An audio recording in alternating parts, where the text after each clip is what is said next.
कितने लोग आज बहुत खुश हैं, कितने लोग बहुत दुखी आए हैं अपने घर से।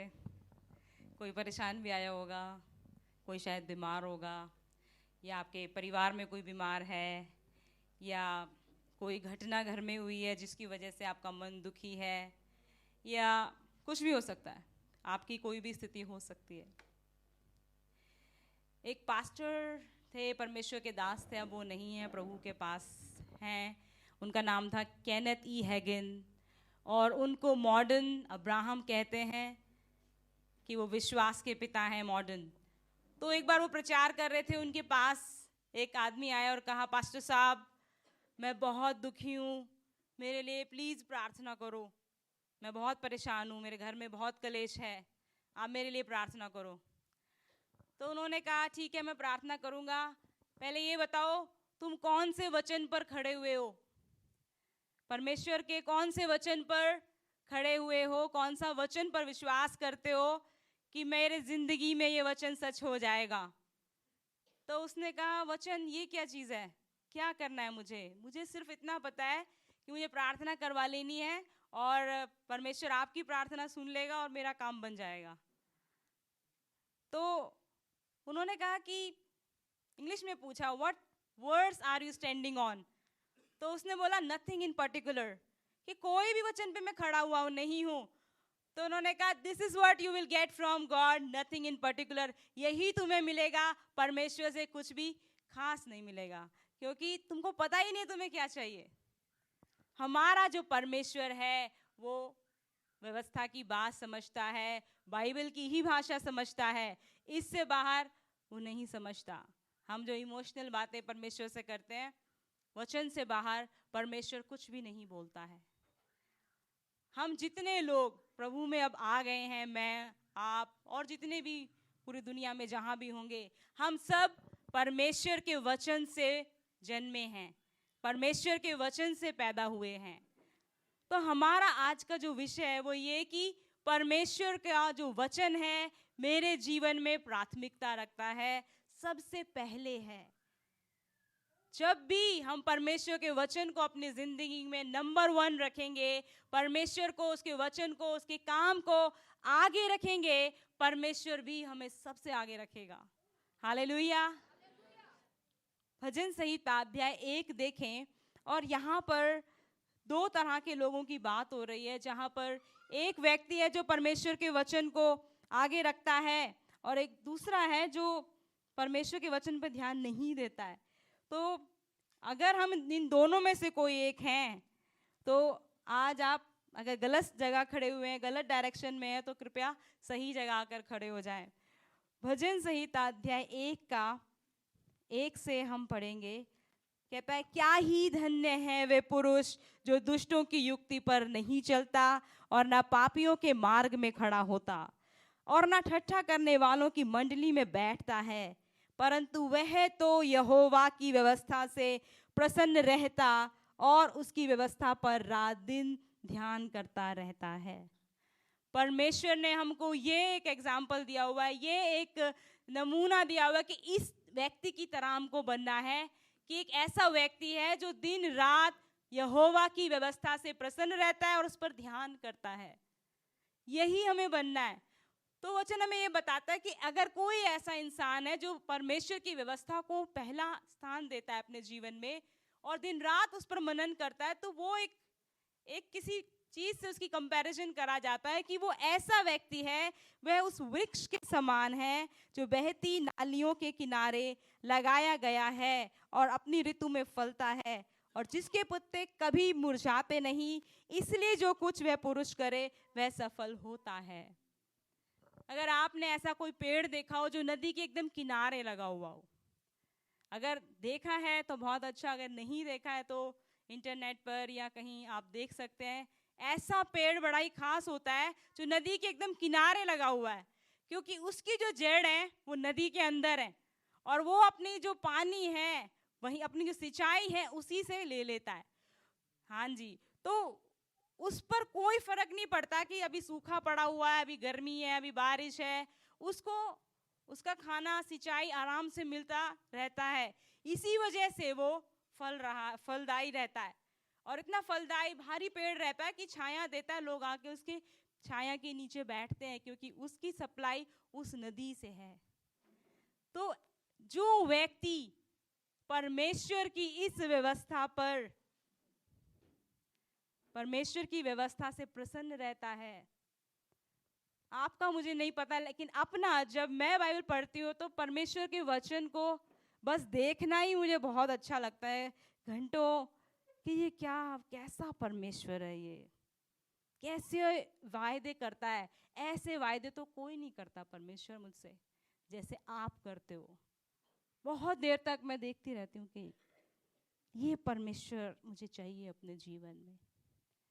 तो वो व्यक्ति जो परमेश्वर के वचन को आगे रखता है, अपनी जिंदगी में प्रथम स्थान देता है, वो ऐसा ही बन जाएगा जैसे कि एक पेड़ नदी के किनारे लगा हुआ है और फलदायी है।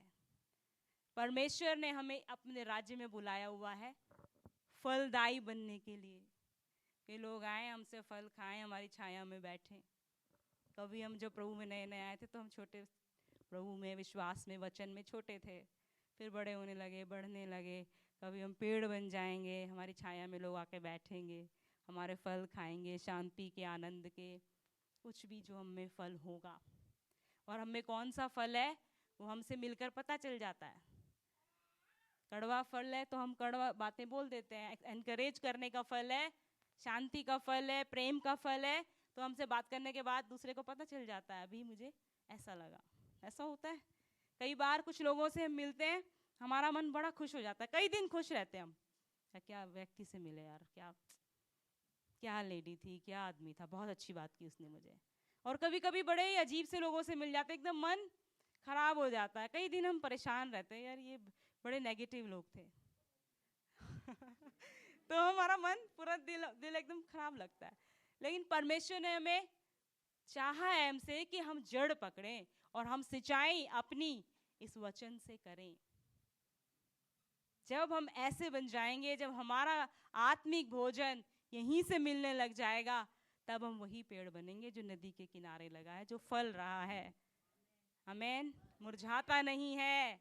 धर्मी जन हरे पत्ते की समान लहलाता रहता है। उसकी जिंदगी में हजारों कष्ट होंगे, बहुत दुखी होगा, वो बहुत परेशानियों में से होकर निकल रहा होगा, लेकिन परमेश्वर के वचन पर उसकी नजर रहती है, यहोवा की ओर टकटकी लगाए रहता है।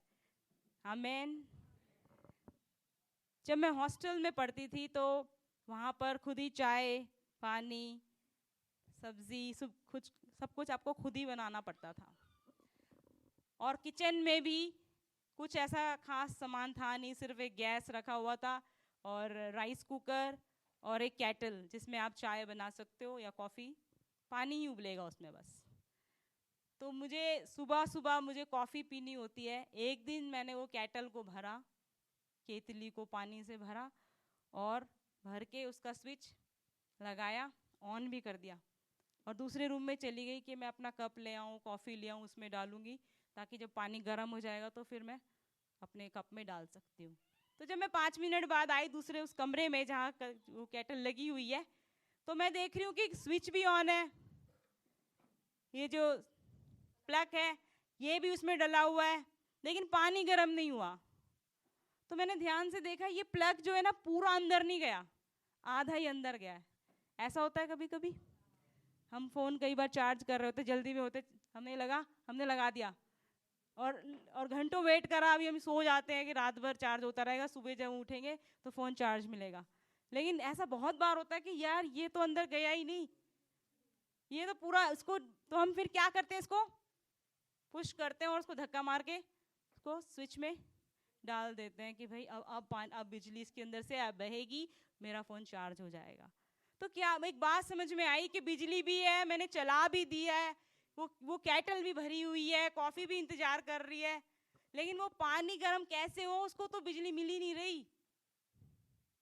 कई बार हम भी बाइबल पढ़ रहे होते हैं, बैठे भी हैं, हम बाहर एक शांत जगह में भी बैठे हैं, बाइबल भी है हमारे पास, सबको लग रहा है बहुत देर तक पढ़ रहा है, काफ़ी धार्मिक व्यक्ति है, लेकिन मन दिमाग कहीं और चल रहा होता है। ऐसा होता है, कई बार होता है, बहुत बार होता है ऐसा। बाइबल भी लेके बैठे हुए हैं हम, मन चल रहा होता हमारा, ऐसे बोल दिया मुझे, ऐसा हो गया, कैसे परमेश्वर, और हम कर रहे हैं। क्या हो गया कि पावर तो है लेकिन इंसर्ट नहीं हो रही, हम में जा नहीं रही, क्योंकि हम लगे नहीं हुए, हमने जड़ पानी में जो है, हमारी जो सप्लाई जो आनी है ना, वहां तक पहुंच नहीं रहे। तो अगर हम जड़ नहीं पकड़ेंगे तो पानी की सप्लाई उस पेड़ को कभी भी नहीं मिलेगी, सूखेगा वो। नदी के पास लगा हुआ है फिर भी सूखा हुआ है, क्योंकि जड़ उसकी वहां नहीं है। कई बार हमारे पास बाइबल है, बहुत सालों से हम प्रभु में हैं, हम चर्च में भी आए हुए हैं, कलीसिया में अभी भी बैठे हुए हैं, पर दिमाग अभी भी हमारा कहीं और है। तो हम भी उसी प्लग की तरह हैं, तो सही लग भी रहा है, चार्ज हो रहा है, अभी बैठे हैं आत्मिक रीति से, चार्ज हो रहे होंगे सबके सब, लेकिन हम हो रहे हैं कि नहीं हो रहे हमें भी पता है। हम जैसे आए थे वैसे चले जाते हैं, क्योंकि हम पावर से कनेक्ट ही नहीं हुए। धक्का मार के इसको अंदर डाला ही नहीं कि मुझे भी पावर मिले। मैं बहुत दुखी आया हूँ, लेकिन आज मैंने वचन सुना, किसी की गवाही सुनी, किसी को मैंने आराधना करते देखा, तो उसको देखकर मेरा मन खुश हो गया कि मैं भी ऐसे करूँगा, परमेश्वर मेरी ज़िंदगी में भी ऐसे काम करेगा। हालेलुया। परमेश्वर ने इसीलिए चाहा कि ये जो कॉर्पोरेट वर्शिप इसीलिए बहुत एनकरेज करती है हमको, जो मिलकर हम सामूहिक रूप से प्रार्थना करते हैं, आराधना करते हैं, कि एक दूसरे को एनकरेज करें, उत्साहित हो जाएं। तो परमेश्वर यही चाहता है कि हम वैसे पेड़ बने जो कि नदी के किनारे लगाया हुआ है, ना कि ऐसा प्लग बने जो कि लगा तो है पर है नहीं, ये सुनती तो रहती है पर समझती नहीं। वे तो सबसे ही बेकार है। वे तो जिन्होंने सुना भी, जो लोग नहीं सुने हुए, जो प्रभु में नहीं, वो बाहर घूम रहे हैं। संडे का दिन है, उनके लिए बहुत इंजॉयमेंट का डे है, आउटिंग कर रहे होंगे, वो अच्छे हैं उनसे जो प्लग लगा हुआ है लेकिन चार्ज फिर भी नहीं हो रहे। तो ये बड़ा अपने ऊपर चेक रखना है, जांचना है, कहीं मैं ऐसा तो नहीं हो गया हूं कि मैं हूं पर हूं नहीं, बैठा तो इधर ही हूं लेकिन मैं कहीं और हूं।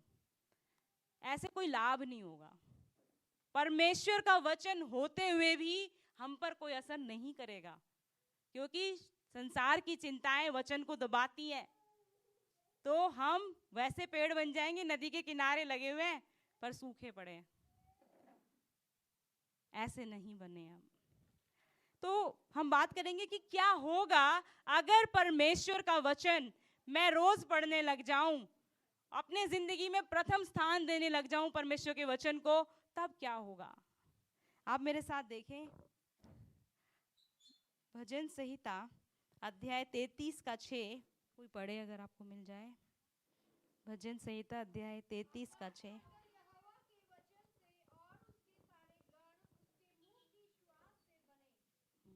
बिल्कुल।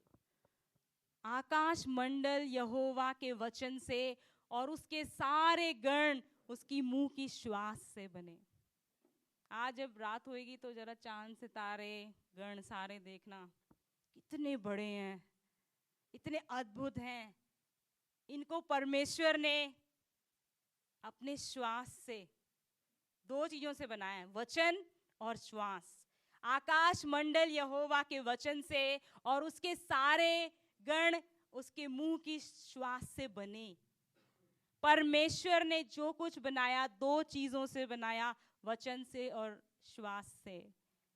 हम जब परमेश्वर के वचन को पढ़ने लगते हैं, इस वचन में क्रिएटिव पावर है, और आज भी परमेश्वर का वचन और श्वास काम करता है। उसका वचन ये है लिखित वचन, और श्वास है उसका पवित्र आत्मा। जब हम इसको पढ़ने लग जाएंगे तो हमारे जिंदगी में चीजें बनने लग जाएंगी, बिगड़ी चीजें भी बनने लग जाएंगी। जो चीजें हैं भी नहीं उनको ऐसे बुलाता है मानो कि वो हैं। हमको शरीर में नहीं दिखती, परमेश्वर को दिखती हैं। तो इस वचन में क्रिएटिव पावर है। अगर आपकी जिंदगी में कुछ बन नहीं रहा है, या बनते बनते बिगड़ रहा है, काम होते होते रुक जा रहा है, कुछ ना कुछ अड़चन है, या कोई नामो निशान नहीं है ये काम कभी हो सकेगा, परमेश्वर के वचन को पढ़ने लग जाएं, इसको मानने लग जाएं, ऐसा पढ़ें कि हम करने लगे। एक मेरी खुद की सिस्टर हैं, उनकी बेटी का देहांत हो गया, अब 2 साल होने वाले हैं। तो उनके 6 महीने शुरू के बहुत बहुत बुरे थे। तो वो मुझे कह रही थी कि मेरा बाइबल पढ़ने का मन नहीं करता। मैं पढ़ती हूँ, कोशिश करती हूँ पढ़ने की, लेकिन मुझे समझ नहीं आती। तो मैंने उनको कहा कि परमेश्वर ने बाइबल पढ़ने को बोला है, समझने के लिए नहीं। आप पढ़ना शुरू करो, पढ़ते रहना, पढ़ते रहना, पढ़ते रहना। पवित्र आत्मा खुद ही समझाने लगेगा, और आपको जिस चीज़ की ज़रूरत है, तसल्ली की, शांति की, जो कि सब मनुष्यों की समझ से परे है, मैं आपकी खुद की सिस्टर होके शायद नहीं दे पाऊंगी, लेकिन परमेश्वर दे सकेगा। तो उस मरे हुए को परमेश्वर ने, एक इंसान जिसका बच्चा चला गया, उसको परमेश्वर ने उठाकर खड़ा कर दिया। तो ये जो वचन है, जिन पर कोई आशा नहीं होती, जिनके पास, जिनकी ज़िंदगी में सब खत्म हो जाता है, या कुछ बिगड़ जाता है, या सब कुछ हर जगह कलेश ही कलेश दिख रहा है, अगर हम चुनाव करें कि मैं परमेश्वर के वचन पर मनन करूंगा, ध्यान करूंगा, तो हमारी जिंदगी में दोबारा क्रिएट होगा। क्योंकि पूरा आकाश मंडल यहोवा के वचन से, और उसके सारे जो गण हैं आकाश मंडल के, उसकी श्वास से बने हैं।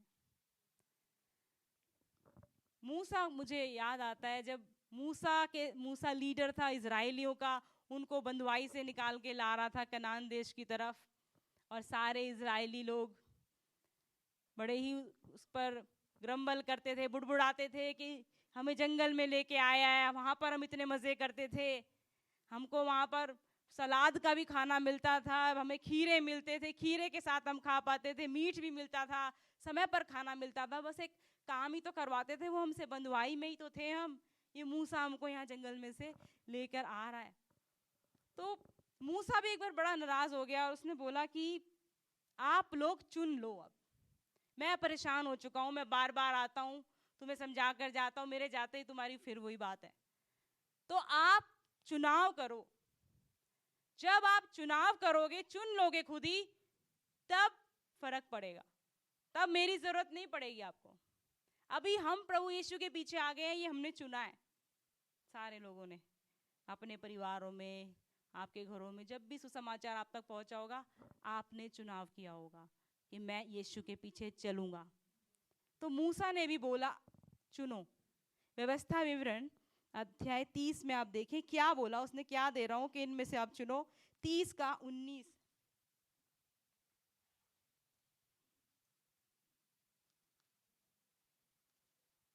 30 का 19 में व्यवस्था विवरण कहता है, मैं आज आकाश और पृथ्वी दोनों को तुम्हारे सामने इस बात की साक्षी बनाता हूं कि मैंने जीवन और मरण, आशीष और शाप को तुम्हारे आगे रखा है। इसलिए तू जीवन ही को अपना ले कि तू और तेरा वंश दोनों जीवित रहें। एक टेबल पे रख दिया उसने जीवन, एक पे रख दिया मृत्यु, एक पे रखी आशीष और दूसरे पे श्राप, कि अब तुम चुन लो, खुद ही चुनाव करो। और इसलिए तू जीवन को अपना ले कि तू और तेरा वंश दोनों जीवित रहें। और ये बोला भी कि जीवन को चुन लेना ताकि तू और तेरा वंश जीवित रहे। हम भी उस पेड़ के समान बन सकते हैं जो नदी के किनारे लगाया हुआ है, अगर हम चुन लें। चुनाव में वो सामर्थ्य है, वो पावर है। जब हम डिसाइड कर लेते हैं, हमारा एक डिसीजन हमें यहाँ से कहाँ ले जा सकता है।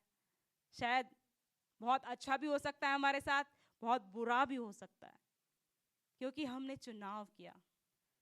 और परमेश्वर ने जो फ्री विल है इंसान को दी हुई है, और वो ऐसी पावर दी हुई है जिसमें परमेश्वर भी हस्तक्षेप नहीं करता, परमेश्वर भी इंसान को कुछ नहीं कहता। वो भी कहता है अब तू चुनाव कर, मैं भी खड़ा हूं, शैतान भी खड़ा हुआ है, जीवन भी है तेरे सामने, मृत्यु भी है, खुद ही चुन। तो हम अगर आज चुनाव कर लें कि मेरी जिंदगी में जो भी हो रहा है, नहीं हो रहा है, सब बिगड़ गया है, सब जो भी हो गया है आपके साथ, या चल रहा है बहुत बुरे हालात, आप चुनाव करें, जीवन का चुनाव करें ताकि आप और आपका वंश जीवित रहे। तो जब परमेश्वर का वचन हमारे जीवन में आ जाता है तब क्या क्या होता है। यूहन्ना अध्याय 15:3 में हम देखते हैं, वहां पर प्रभु यीशु मसीह अपने चेलों को कहते हैं कि वचन के बारे में वहां बात हो रही है। यूहन्ना 15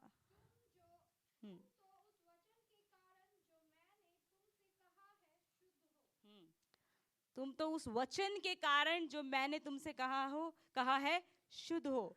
मतलब ये कहना चाह रहे प्रभु यीशु कि तुम्हारे खुद के काम कर लेने से तुम शुद्ध नहीं हुए हो। तुमने ऐसा कोई काम नहीं किया जिससे कि तुम शुद्ध हो गए हो, पवित्र हो गए हो, धर्मी बन गए हो, लेकिन मेरे वचन के द्वारा तुम शुद्ध हो गए, पवित्र बन गए। जब परमेश्वर का वचन हमारे जीवन में प्रवेश करता है हम शुद्ध हो जाते हैं। ये पहला काम करता है। और दूसरा एक हम पढ़े कि भजन संहिता 107:20, वहां पर भी भजनकार कहता है कि वचन जब भेजा जाता है, वचन जब बोला जाता है तब क्या होता है।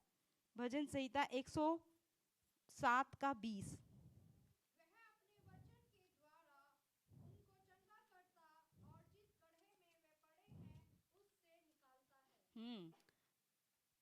वह अपने वचन को भेजकर चंगाई करता है और वे जिस गड्ढे में पड़े हुए उनसे उनको निकाल लेता है। यही है वो परमेश्वर का वचन जो हमको उस गड्ढे से निकाल सकता है। तो पहला, परमेश्वर का वचन हमें शुद्ध करता है। दूसरा, जब वचन खोला जाता है, जब वचन हमारे जीवन में आता है तो हम चंगे हो जाते हैं, ठीक हो जाते हैं। मन अगर हमारा खराब है, कलेश में है, द्वेष में है, उदास है हम, तो परमेश्वर के वचन से हम वापस एक्साइटेड हो जाते हैं। परमेश्वर के लिए वही जोश हम में फिर से आ जाता है। उसके वचन को भेजकर चंगाई होती है। चंगाई सिर्फ बीमार थे हम ठीक हो गए इतनी नहीं होती, बहुत तरीके की और भी बीमारियां होती हैं जो हम अभी बात कर रहे थे कि परेशान हैं, दुखी हैं, ये भी, इसका भी निवारण चाहिए हमें परमेश्वर। तो वचन भेजकर चंगाई होती है, शुद्ध हो जाते हैं। और एक और भजन संहिता 119:130 कहता है कि उसके वचन के खुलने से प्रकाशन होता है। अगर इस रूम को अंधेरा कर दिया जाए तो कुछ नहीं दिखेगा हमको, अच्छा भी नहीं लगता हमको। कोई अंधेरा कमरा हो, अगर हमें बोले वहाँ बैठना है, वहाँ खाना खाना है, तो हमें अच्छा ही नहीं लगता क्योंकि अंधेरा कमरा है। लेकिन जैसे ही लाइट जलती है एकदम सब जगह लाइट लाइट हो जाती है, अपने आप से अच्छा लगता है। कहाँ क्या चीज़ रखी है हमें पता चलता है। वहाँ चेयर रखी है, उधर कैमरा है, उधर वॉच है, उधर क्लॉक लगी हुई है, सब कुछ सही सही हमको दिखाई देता है। तो परमेश्वर के वचन के खुलने से प्रकाशन होता है, सही गलत का पता चलता है। जब तक परमेश्वर का वचन हमारे पास नहीं पहुंचा था तब तक हमको पता ही नहीं था कि हम सही हैं या गलत हैं, ये क्या है। सही गलत का तो हमें आभास ही नहीं होता था। लेकिन जब वचन आया तब पता चला कि हम पापी लोग हैं, हमें तो किसी उद्धारकर्ता की जरूरत है। तो वचन के खुलने से प्रकाशन होता है। और एक और बात होती है, परमेश्वर ने वचन को अपने से भी ज्यादा महत्व दिया हुआ है। आप मेरे साथ देखें, भजन संहिता 138:2 भाग है। वहां पर परमेश्वर कह रहा है कि मैंने इस वचन को अपने से भी बढ़कर महत्व दिया हुआ, मेरे से भी ज्यादा है ये। 138 साम 2 पार्ट है।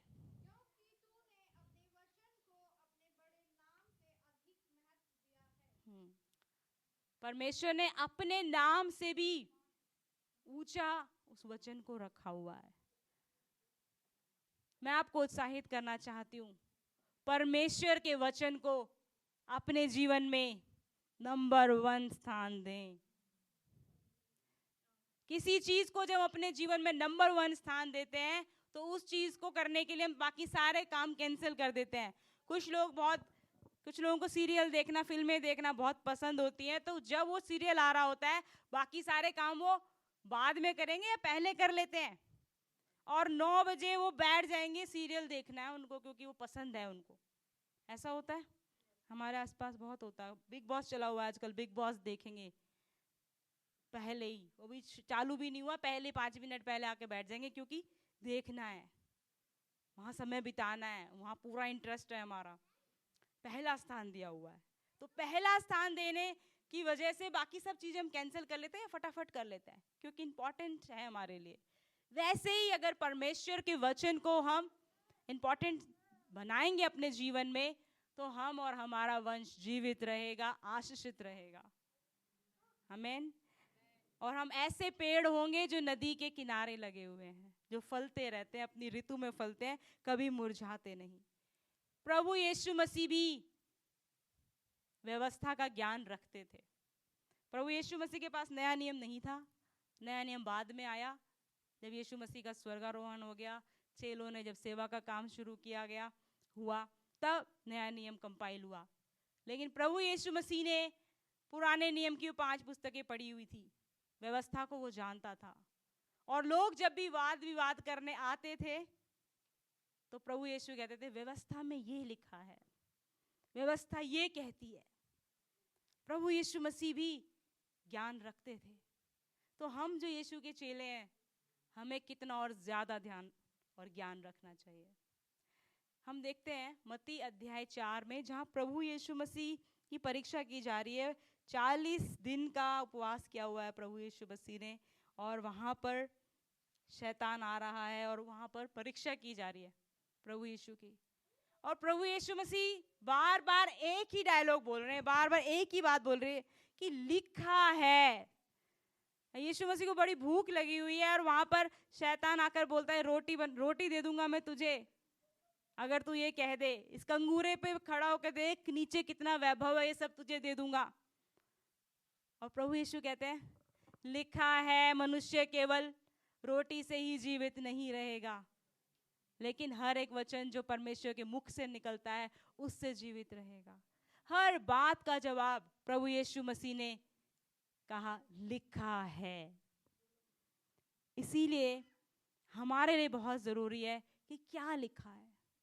हमारी भी जब परीक्षा होती है, शैतान हमारे कान में भी जब फुसफुसाता है, तब हम क्या कहते हैं? हमें भी ये कहना है परमेश्वर का वचन ये कहता है, परमेश्वर के पास मेरे लिए महान योजना है, परमेश्वर मेरा चंगा करने वाला है।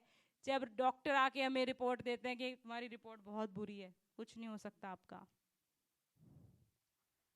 तब हमारे मन में बहुत सारी बातें उठती हैं। हम किसी को कहते नहीं, लेकिन मन में चल रहा होता है।